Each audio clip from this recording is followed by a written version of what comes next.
Well, new tonight, we are hearing from the co-founder of the organization behind a lawsuit filed this week, going after the state's tax on feminine hygiene products.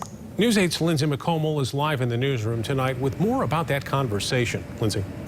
Yeah, Brian and Stu, we talked about that lawsuit that was filed this week on Wednesday, and it's going after what's more commonly called the tampon tax. Now, the group Period Equity is backing this suit, and in the last 5 years, they've been successful in convincing 10 states to move feminine hygiene products to the tax-exempt list.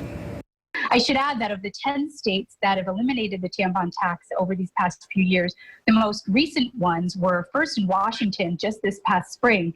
So at the height of COVID, and while Washington was the epicenter of the pandemic, it recognized that this was a reasonable and smart form of tax relief. So Washington passed it and Governor Inslee signed it in April.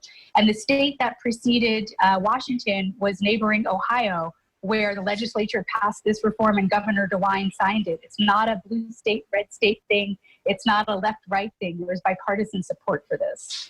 And I did want to ask about the timing of it, because if you've been following Michigan and really any state right now, the budget's an absolute mess because of the pandemic. And I know previously when it was introduced in the House last year, there was some fiscal analysis and it found that it would be about a loss of like 6.5 million in terms of that revenue. So with the pandemic added into that, how would you respond to legislators who may say now isn't the time for this? I would say it's always the time, not on our backs, not on women's backs. Why should women be carrying that burden for the state, and why should they be paying those extra pennies?